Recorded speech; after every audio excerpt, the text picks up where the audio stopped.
Welcome है आपका हमारे यूट्यूब चैनल में। आज हम रेस्पिरेटरी सिस्टम का लास्ट टॉपिक पढ़ने जा रहे हैं, फिजियोलॉजी का, जिसका नाम है रेस्पिरेटरी गैसेस या ट्रांसपोर्ट ऑफ रेस्पिरेटरी गैसेस। क्या टॉपिक है?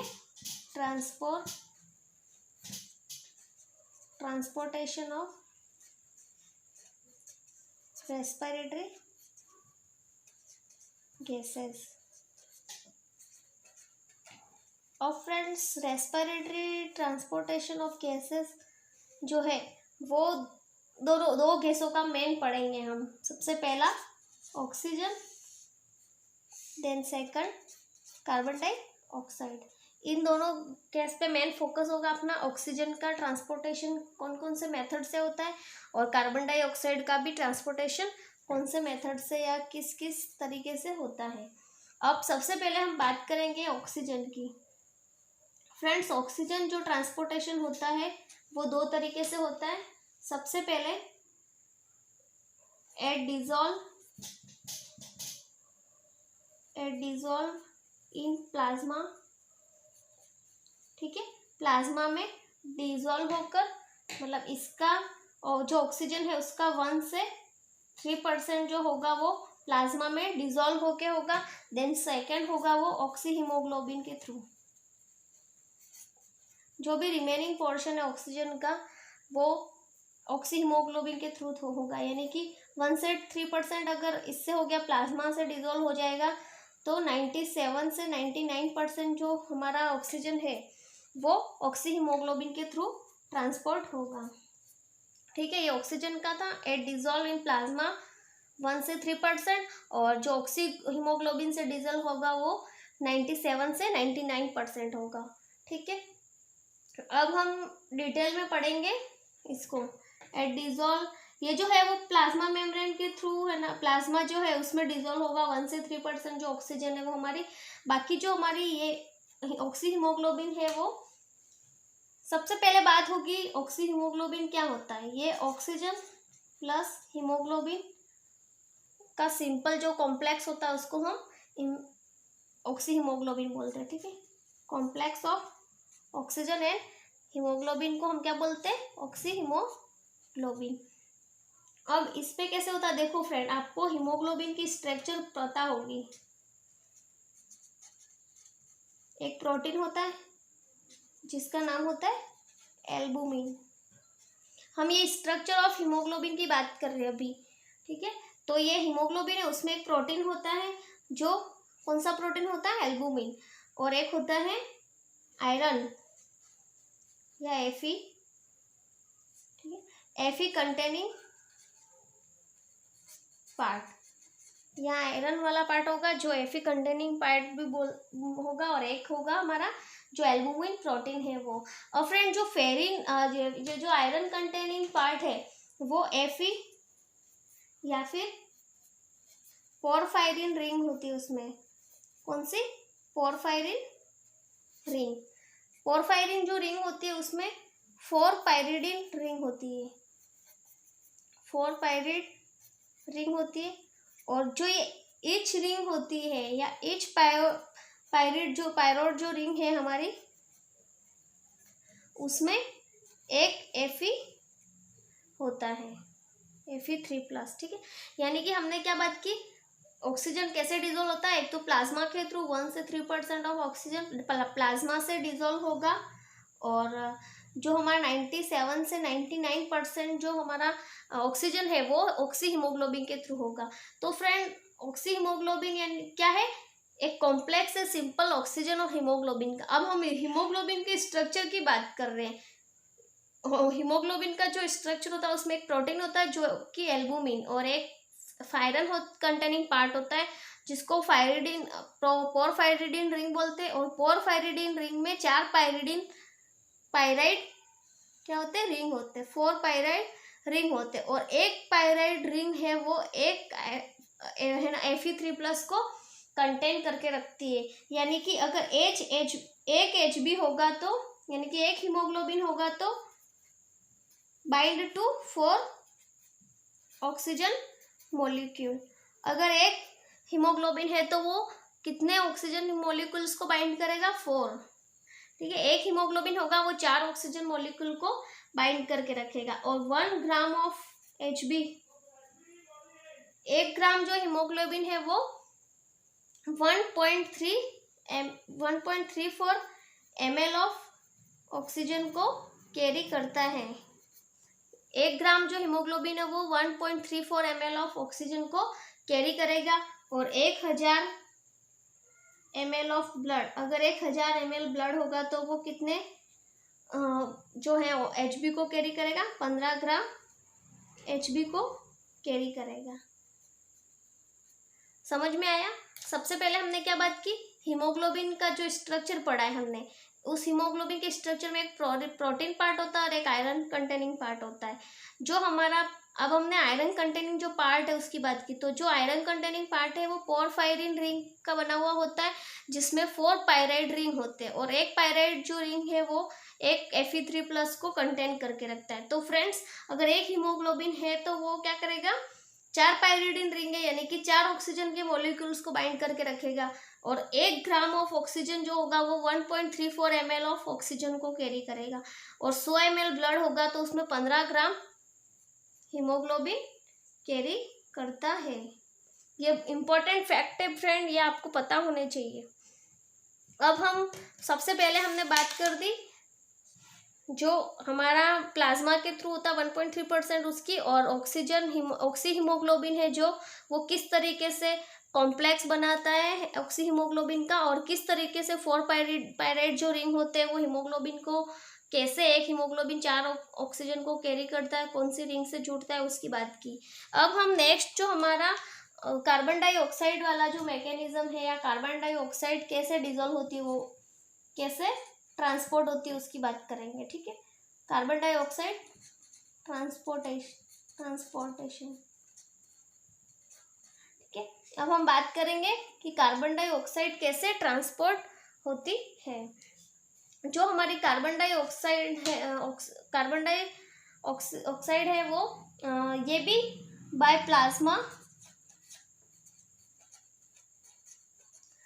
Plasma and RBC, major part होगा वो प्लाज्मा और आरबीसी से बाइंड होके देन वो ट्रांसपोर्ट होगा। और जो 100 ml ऑफ ब्लड ट्रांसपोर्ट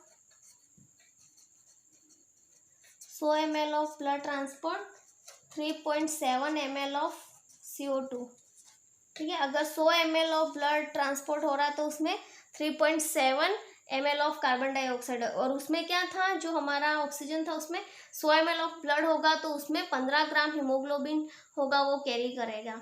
और जो 1 ग्राम हीमोग्लोबिन होगा उसमें 1.3 ml हमारा ऑक्सीजन कैरी था।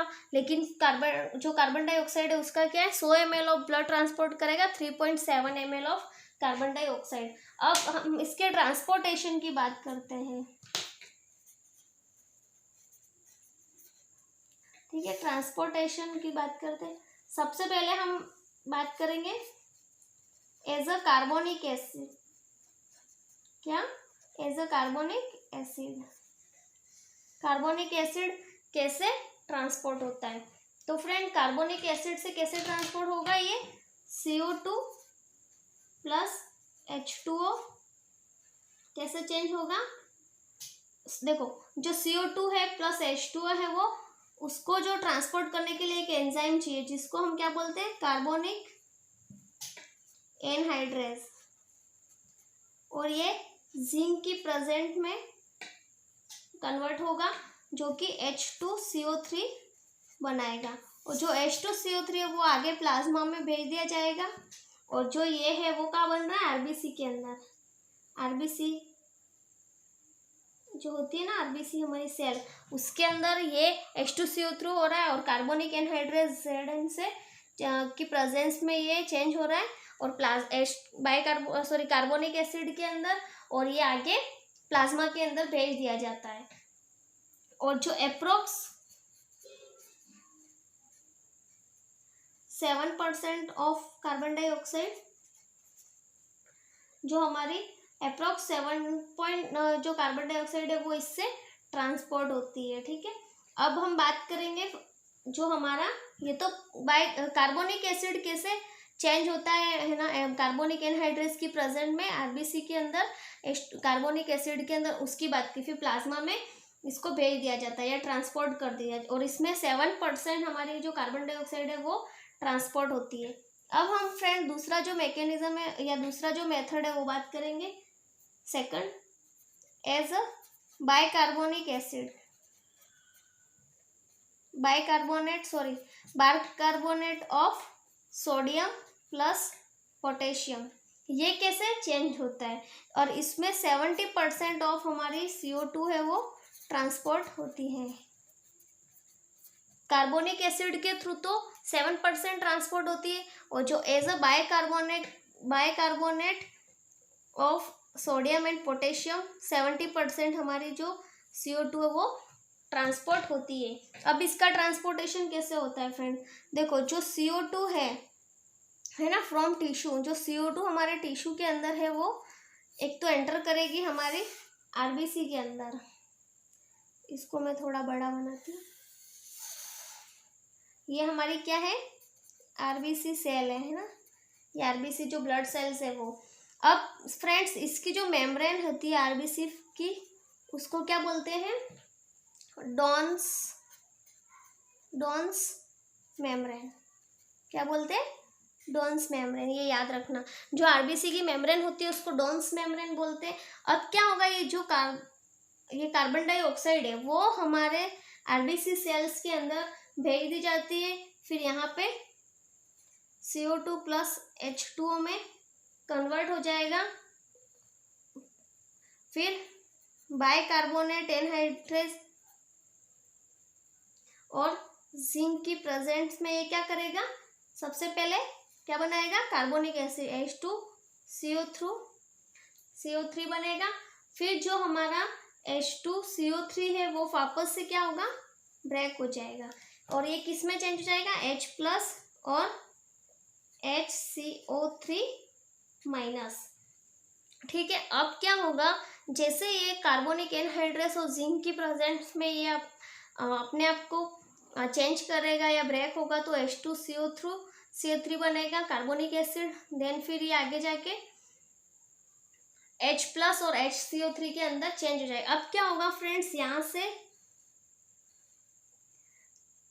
से क्या होगा, जो हमारी एक तो आरबीसी की जो ये मेम्ब्रेन होती है वो इम्परमिएबल होती है, impermeable to sodium and potassium. जो सोडियम और पोटेशियम है इनके लिए इम्परमेबल होती है। तो ये क्या करेगा, जब ये है ना HCO3 बाहर निकलेगा, HCO3 बाहर निकलेगा, तो जो हमारा यहाँ पर एक चैनल होता है जिसके थ्रू कैल्शियम है वो अंदर जाएगा, है ना, जो कैल्शियम है वो क्लोराइड है वो अंदर जाएगा। अब क्या होगा, जैसे ही HCO3 बाहर निकलेगा तो क्लोराइड का शिफ्टिंग होगी अंदर की तरफ। अब इस शिफ्ट करने वाले इस कैरियर को बोलेंगे, जिसके थ्रू ये प्रोटीन के थ्रू चेंज होता है, उस प्रोटीन का या उस कैरियर का नाम होगा बाइकार्बोनेट